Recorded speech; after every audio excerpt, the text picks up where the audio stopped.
ही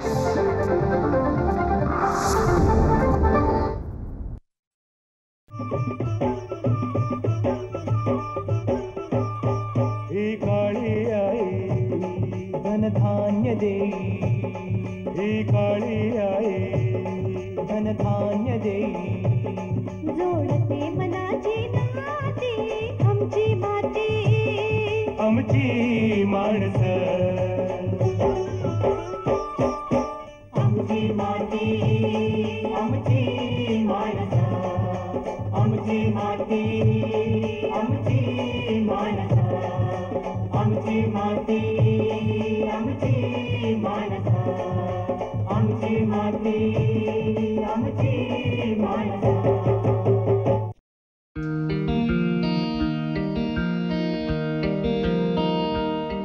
परशुरामाचा वरदहस्त असलेल्या या भूमीला निसर्गाची देणगी लाभलीये. अथांग पसरलेला समुद्र किनारा, डोंगर दऱ्या, नैसर्गिक वनसंपत्ती, पाण्याचं स्रोत, याशिवाय नारळी, पोफळी, आंबा, काजू, फणस, चिंच, बोर, करवंद, कोकम इत्यादी नैसर्गिक फळांची पैदास या लाल मातीतली वैशिष्ट्ये आहेत. यातील काही फळांवर प्रक्रिया करून वेगवेगळ्या पदार्थ स्वरूपात बाजारात विक्रीस उपलब्ध आहेत.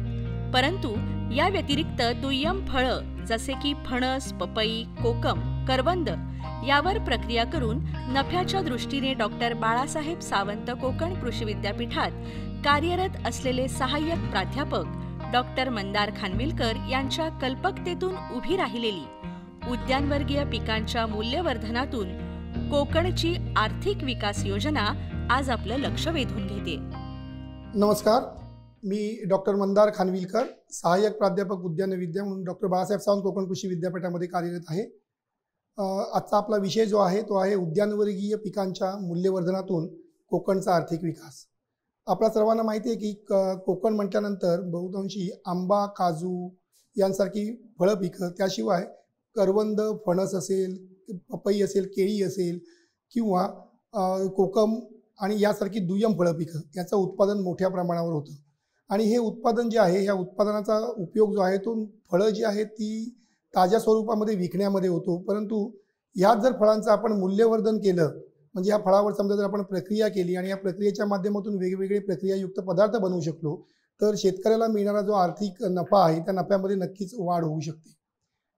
मूल्यवर्धनाच्या बाबतीत जर बोलायचं झालं तर प्रगत देशांमध्ये मूल्यवर्धन एकूण उत्पादन होणाऱ्या पिकांच्या जवळजवळ 60 ते 70% एवढ्या उत्पादनावर मूल्यवर्धन किंवा प्रक्रिया केली जाते. आणि तेच प्रमाण भारतामध्ये नगण्य म्हणजे जवळजवळ 2.5 ते 3% आहे. जर आपण उत्पादित फळांवर प्रक्रिया करून वेगवेगळे प्रक्रियायुक्त पदार्थ बनवू शकलो तर त्या फळं ताजी विकणं आणि मूल्यवर्धन करून फळं विकणं यामध्ये शेतकऱ्याला मूल्यवर्धित फळाच्या विक्रीतून नक्कीच फायदा होऊ शकतो. नैसर्गिक वनसंपदा, कच्चा माल, आंबा, काजूचं भरघोस उत्पन्न, मोठ्या प्रमाणात होणारी जायफळ, जायपत्री, मसालावर्गीय पिकांची उपलब्धता, दुय्यम पीक फणस, करवंद, कोकम उत्पादन ही जमेची बलस्थानं विचारात घेऊन प्लांट उभा केला गेला आणि फळांवर प्रक्रिया करून कँडी, सरबत, लोणचं, जाम इत्यादी उत्पादनाचा ग्राहकाच्या आरोग्याच्या दृष्टीनं विचार केला गेला. मागणी तसे उत्पादन याबाबत सांगताना ते म्हणतात, कोकणात उत्पादित होणाऱ्या या फळ पिकांमध्ये आंबा, काजू किंवा दुय्यम फळ पिकांमध्ये करवंद असेल, कोकम किंवा फणस आहे, यापासून आपण वेगवेगळे मूल्यवर्धित पदार्थ बनवू शकतो. ज्यामध्ये आंब्यापासून आंब्याचा पल्प, आंब्याचं सरबत असेल, आंब्याच्या वड्या असतील किंवा कच्च्या आंब्यापासून लोणचं असेल किंवा कच्च्या आंब्याच्या फोडी सुकवणं असेल. काजूपासून जर आपण म्हणाल तर काजूगरांच्या ऐवजी त्याबरोबरच बोंड जी काजू आहेत त्या काजूच्या बोंडांपासून आपण वेगवेगळ्या प्रकारचे सरबत बनवू शकतो किंवा त्याची कँडीही बनवू शकतो. आज आपल्याला माहिती आहे की ही जी फळं पिकं आहेत या फळं पिकांमध्ये मुख्यतः मिळणारी जी सर्रासपणे आपल्याला बाजारात मिळतात ते फळं पिकांची चव जी आहे ती लोकांना अवगत झालेली आहे. त्यामुळे काहीतरी नवीन चव असणारी पदार्थांना मागणी बाजारामध्ये वाढते आणि त्यामुळे किंमतही वाढू शकते. त्यातच हे काजूच्या बोंडांपासूनचा सरबत असेल किंवा काजूच्या बोंडापासूनचं कँडी असेल, हे समजा जर आपण बाजारात आणू शकलो तर या पदार्थांना नक्की मागणी आहे. याशिवाय मसाला पिकांची लागवड कोकणामध्ये मोठ्या प्रमाणावर आहे, ज्यामध्ये जायफळासारखं पीक आहे की ज्या पिकामध्ये आजपर्यंत आपण जायफळाचं फळ आणि जायपत्री या दोनच गोष्टीचा अंतर्भाव किंवा व्यापारी दृष्टिकोनातून आपण पाहिलं जातं. परंतु या जायफळाची जी साल असते, थोडीशी जाड साल असते, या सालीपासून वेगवेगळे पदार्थ, ज्याच्यामध्ये जायफळिका सालीचं लोणचं असेल, त्याच्यापासून सरबत असेल, किंवा जायफळिका सालीचा जाम असेल, किंवा जायफळिका सालीची कँडी आहे, तर या प्रकारचे आपण नाविन्यपूर्ण पदार्थ जे आहेत ते बनवू शकतो. आणि या पदार्थांना स्वतःचा असा रंग किंवा स्वतःचा असा उत्तम स्वाद असतो आणि त्याच्यामुळे या पदार्थांची मागणी जी आहे ती बाजारामध्ये दिवसेंदिवस वाढत आहे.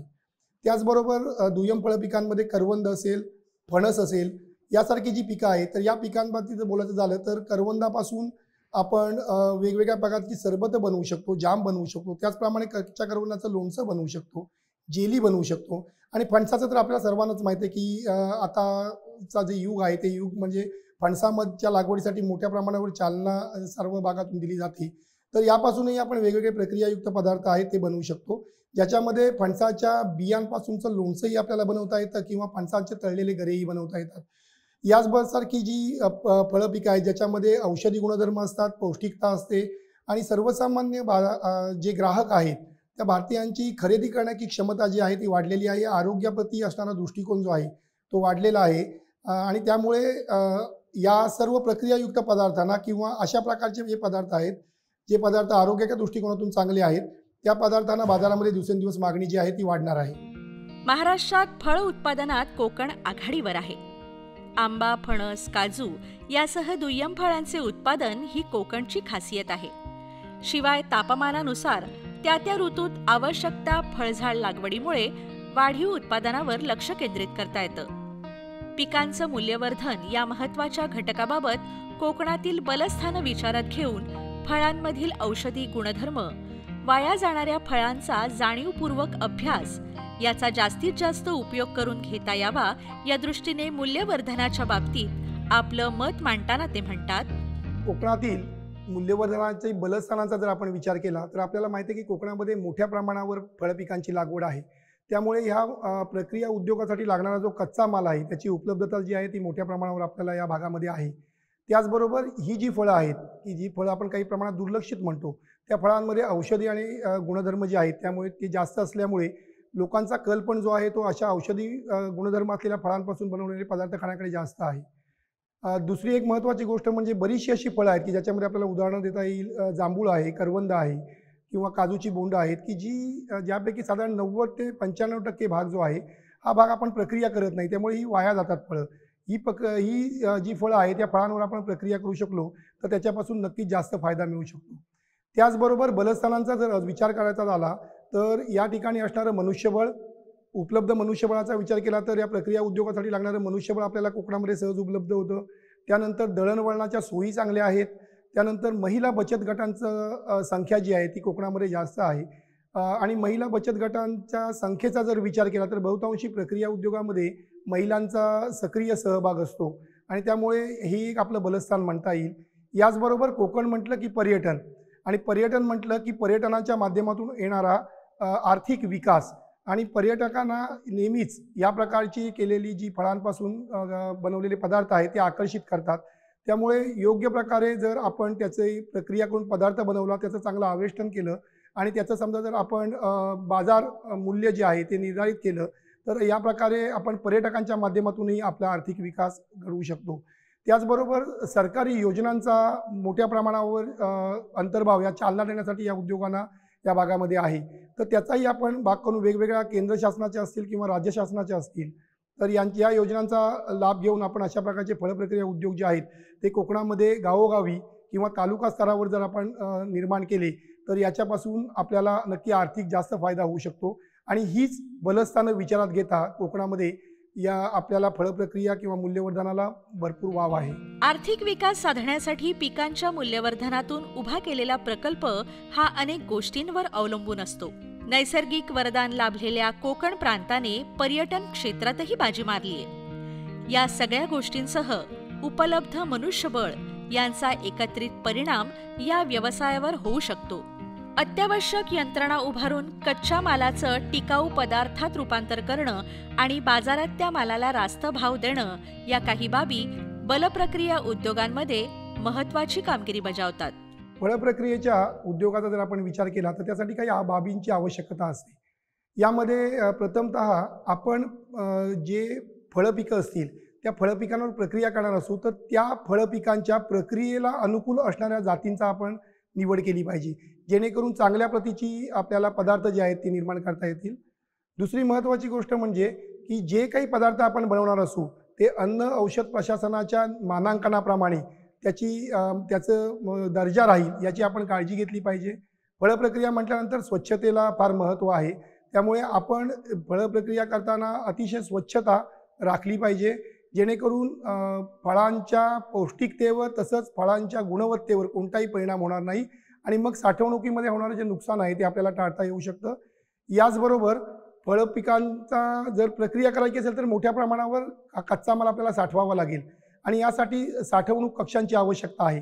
त्यामुळे या कोकणातले हे जे जिल्हे आहेत या 5ही जिल्ह्यांमध्ये म्हणजे आपण 6 जिल्हे म्हणूया, या 6ही जिल्ह्यांमध्ये शीतसाखळी ज्या आहेत त्या शीतसाखळी उभारल्या पाहिजेत, जेणेकरून येणारा जो माल आहे तो त्या शीतसाखळींमध्ये आपल्याला साठवता येईल आणि आवश्यकतेनुसार आपल्याला त्याच्यावर प्रक्रिया करता येईल. आमची माती आमची माणसं. फळ उद्योगातील पदार्थ प्रक्रियेला अनुकूल असणाऱ्या उत्तम जातीच्या फळांची निवड, अंतर्गत स्वच्छता, साठवणूक कक्ष या काही गोष्टी सांभाळल्या तर उत्कृष्ट मालाच्या उत्पादनाची हमी देता येते. याचबरोबर आपण हे प्रक्रिया उद्योग ज्यावेळी करतो त्यावेळी या शीतसाखळींच्या बरोबर त्याच्यामध्ये स्वच्छता आणि स्वच्छतेबरोबर वेगवेगळे जे तंत्रज्ञान आहे ते प्रशिक्षित मनुष्यबळाच्या माध्यमातून आपल्याला तयार करणं फार आवश्यक आहे. यामध्ये आपल्याला त्या पदार्थांचं आवेष्टन असेल, पदार्थांचा सादरीकरण असेल, हे जेवढं आपण चांगल्या प्रकारे करू शकू तेवढं आपल्याला त्याचा किंमत जी आहे ती चांगली मिळेल, तेवढं आपण जास्तीत जास्त ग्राहकांना जे आहे ते आत्कृष्ट करू शकू. या सर्व बाबी ज्या आहेत या बाबींचा विचार करून आपण त्यासाठी लागणारी वेगवेगळी मानांकनं, त्यासाठी लागणारे वेगवेगळे परवाने आणि त्यासाठी असणाऱ्या वेगवेगळ्या योजना यांचा अभ्यास करून या उद्योगामध्ये जर आपण उतरलो तर हा उद्योग नक्कीच आपल्याला आर्थिक फायद्याचा होऊ शकतो. सहकारी उद्योग क्षेत्राचा अभाव, रोजगाराच्या संधी यांचं प्रमाण कोकणामध्ये कमी असलं तरी डॉक्टर बाळासाहेब सावंत कृषी विद्यापीठाने उचललेलं पाऊल कौतुकास्पद आहे. निर्मिलेला उद्योगधंदा आघाडीवर नेण्यासाठी यांत्रिकीकरणाबरोबरच कामाचं नियोजन, फळांची उपलब्धता, साठवणूक कक्ष यांचं नियोजन केलं गेलं तर मेहनतीला यश येतच. यात साधन सामुग्रीचा विस्तार मोठा असला तरी उद्योगधंद्याच्या दृष्टीनं प्रशिक्षित असं मनुष्यबळ, काही आव्हानं पार करता आली तर दर्जा राखता येतो. संधी, आव्हानं, सहकार तत्व, पॅकेजिंग, प्रयोगशाळा याबाबत विचार केला तर दर्जेदार आणि आरोग्याला हितवर्धक पदार्थांची निर्मिती करता येते. उद्योगधंद्यांमध्ये प्रयोगशाळेचं स्थान अधोरेखित करताना डॉक्टर खानविलकर काही महत्त्वाचे मुद्दे मांडतात. या प्रक्रिया उद्योगाचा जर आपण विचार केला तर जशा या प्रक्रिया उद्योगाला संधी आहेत, महत्त्व आहे, तसं या कोकणामध्ये एकंदर जर परिस्थिती बघितली तुम्ही तर काही आव्हानं सुद्धा निश्चितच आहेत. आणि या आव्हानांमध्ये पहिली गोष्ट काय आहे की प्रशिक्षित मनुष्यबळ जे आहे ते कमी आहे. त्यामुळे काय होतं की प्रशिक्षित मनुष्यबळाच्या अभावामुळे आपल्याला दर्जेदार उत्पादन करणं थोडंसं अवघड जातं. त्याचबरोबर दर्जा, नियमन आणि निदान प्रयोगशाळांची निर्मिती जी आहे ती समजा जर आपण या कोकणातील जिल्ह्यांमध्ये करू शकलो तर तेही आपल्याला फार फायद्याचं होऊ शकतं. त्याचबरोबर कोकणामध्ये सहकारी तत्वावर चालणारी जी उद्योग आहेत त्या उद्योगांचा थोडासा अभाव आहे. तसंच आपल्याला थोडंसं अजून एक आव्हान आपल्यासमोर आहे की आपल्याकडे पदार्थ फार चांगल्या दर्जाचे किंवा फार चांगल्या पौष्टिकतेचे बनतात, पण त्याचं आवेष्टीन म्हणजे पॅकेजिंग जे आहे ते किंवा त्यासाठी जे आपण लेबल लावतो ते आकर्षक लावलं जात नाही. त्यामुळे पॅकेजिंग आणि लेबलिंगमध्ये आपल्याला सुधारणा करणं आवश्यक आहे. आणि या सगळ्या गोष्टींबरोबर समजा जर आपण केलं तर आपल्याला काय होऊ शकतं की वेगवेगळ्या स्तरावरती जर एखाद्याने केलेला पदार्थ आहे त्या पदार्थामध्ये नक्की पौष्टिक गुणधर्म काय आहेत याची आपल्याला जर माहिती घ्यायची झाली तर ही माहिती करण्यासाठी आपल्याला प्रयोगशाळांची निर्मिती जी आहे ती करायला पाहिजे. म्हणजे एखाद्या उद्योजकांनी आपला माल तयार केला तर त्या मालाची पौष्टिकता तपासण्यासाठी काहीतरी सुविधा प्रयोगशाळांच्या माध्यमातून जर आपण त्याचं जाळं निर्माण करू शकलो तर नक्कीच अन्न औषध प्रशासनाच्या मानांकनाप्रमाणे दर्जेदार आणि आरोग्याला चांगले असणाऱ्या फळांच्या पदार्थांची आपण निर्मिती करू शकतो. या उद्योगधंद्याला प्रशिक्षणाची जोड मिळाली तर उत्पादन अधिक घेता येतं, शेतकऱ्याला उन्नती साधता येते. कोकणात कृषी विज्ञान केंद्र, कृषी विद्यापीठ आणि संशोधन केंद्र अशा प्रकारचे प्रशिक्षण देण्यासाठी मार्गदर्शन करतात. आपल्याला जर कोकणामध्ये मूल्यवर्धित पदार्थ निर्मितीची साखळी बनवायची असेल तर आपल्याला प्रशिक्षित मनुष्यबळ तयार करणं आवश्यक आहे आणि ह्या प्रशिक्षित मनुष्यबळ तयार करण्यासाठी आपल्याला प्रशिक्षणाची नितांत गरज आहे. तर हे प्रशिक्षण देण्यासाठी वेगवेगळ्या संस्था कार्यरत आहेत. जसं आमचं कृषी विद्यापीठ आहे. कृषी विद्यापीठानंतर आपल्या कृषी विद्यापीठाच्या अंतर्गत येणारी आणि काही घटक संशोधन केंद्र आहेत. त्या संशोधन केंद्रामध्ये प्रशिक्षणाच्या सोयी सुविधा उपलब्ध आहेत. त्याचबरोबर भारतीय कृषी अनुसंधान परिषदेचे कृषी विज्ञान केंद्र प्रत्येक जिल्ह्यामध्ये कार्यरत आहेत. तर त्यांच्या माध्यमातून आपल्याला प्रशिक्षण मिळू शकतं. प्रशिक्षण घेणं एवढ्यासाठी गरजेचं आहे की जर मनुष्य प्रशिक्षित असेल तर तो चांगल्या दर्जेदार प्रकारचे पदार्थ जे आहेत ते निर्माण करू शकतो. आणि सर्वसामान्यपणे प्रशिक्षणाच्या बाबतीत असं म्हटलं जातं की एखाद्या व्यक्तीने एखादी गोष्ट ऐकली तर तो त्याच्यावर 25% विश्वास ठेवतो. त्यांनी ती करताना समजा जर पाहिली तर त्याचा विश्वास 50% जातो आणि समजा जर त्यांनी तीच वस्तू स्वतः केली तर तो 100% जातो. आणि ज्यावेळी प्रक्रिया उद्योगामध्ये विश्वास मोठ्या प्रमाणावर निर्माण होईल, स्वतःवरचा आत्मविश्वास निर्माण होईल, त्या निर्माण होण्याचं कारण म्हणजे प्रशिक्षण आहे. आणि या प्रशिक्षणाच्या माध्यमातून आपण नक्कीच या उद्योगाला एक आर्थिक गती किंवा आर्थिक चालना देऊन शेतकऱ्यांचा, या भागातील शेतकऱ्यांचा आर्थिक उन्नती जी आहे ती आपण साधू शकतो. आमची माती आमची माणसं. उद्यानवर्गीय पिकांच्या मूल्यवर्धनातून कोकणचा आर्थिक विकास साधण्यासाठी डॉक्टर मंदार खानविलकर यांच्या विचारधारेतून एका उत्कृष्ट प्लांटची निर्मिती झाली. कच्चा माल ते अंतिम टप्पा, स्वच्छता, परीक्षण, प्रशिक्षण, प्रयोगशाळा, प्रशिक्षित कामगार वर्ग यांच्या एकसूत्रीपणाचा फायदा माल निर्मितीवर झाला. समोर मांडलेले जिन्नस, बाटल्या, लोणची कामगारांच्या श्रमाची खात्री देतात. ग्राहकांच्या पसंतीस उरलेले कोकम, आवळा, करवंद, जायफळ यापासून बनवलेले पदार्थ याविषयी कोकण कृषी विद्यापीठाचे कामगार अगदी भरभरून बोलतात.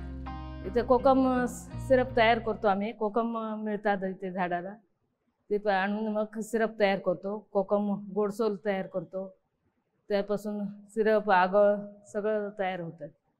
त्याशिवाय आणि आवळ्यापासून आवळा कँडी, आवळा सिरप, असं आवळा चूर्ण हे पण पदार्थ बनवू शकतो. त्याशिवाय जायफळ हे फळ मसाल्यात वापरतात. त्यापासून सालीपासून कँडी तयार करतो, कँडी सिरप तयार करतो. जायफळाचे अनेक प्रकार आहेत. 3-4 पदार्थ आपण करू शकतो जायफळापासून. त्याशिवाय आणि करवंद आणतो, करवंदाचं लोणचं तयार करतो. आमच्या इथे सगळे प्रोजेक्ट तयार होतात. इथे आल्यानंतर आम्ही हे सगळे प्रोजेक्ट करायला शिकलो. आवळ्यापासून कँडी बनवतो, आवळ्यापासून सिरप बनवतो, आवळ्यापासून चूर्ण बनवतो, तसेच जायफळ कँडी बनवतो, जायफळपासून सिरप बनवतो. असे अनेक पदार्थ इथे आम्ही आल्यानंतर शिकलो व आता आणि ते सगळे प्रोजेक्ट तयार करतो. कोकमपासून पण सगळे पदार्थ तयार करतो. त्यापासून परत करवंद लोणचं, करवंदापासून पण सिरप वगैरे सगळं बनवतो. अशा प्रकारे सगळे प्रोजेक्ट आम्ही या विद्यापीठात आल्यानंतर लेबल म्हणून आम्ही इथे काम करतो. पण आम्ही इथे सगळे हे पदार्थ शिकलेले आहोत. अशा प्रकारे आम्ही इथे काम करतो. डॉक्टर बाळासाहेब सावंत कोकण कृषी विद्यापीठाचे सहाय्यक प्राध्यापक यांच्या धारणेतून कोकणात विकासाला गती देणारी उद्यानवर्गीय पिकं, मूल्यवर्धन पद्धत आज मितीला उपयुक्त ठरली आहे. फळाच्या गुणधर्मानुसार पदार्थाला रंग, रूप, चव देऊन मोठ्या प्रमाणावर कोकम रोल, कोकम सरबत, कोकम सिरप, कोकम कँडी, आवळा सरबत, आवळा सिरप, आवळा कँडी, करवंदा आंबा लोणचं, काजू बोंड सिरप, कँडी असं रास्त भावात उपलब्ध औषधी गुणधर्मयुक्त पदार्थ बनवण्यात कृषी विद्यापीठाने बाजी मारलीय. पुढे जाऊन याचा उपयोग कोकणातील शेतकऱ्यांना होईल. शेतकरी सुखावेल. शिवाय दुय्यम व्यवसायाबरोबर रोजगाराच्या नवनवीन संधी कोकण प्रांतात निर्माण होतील.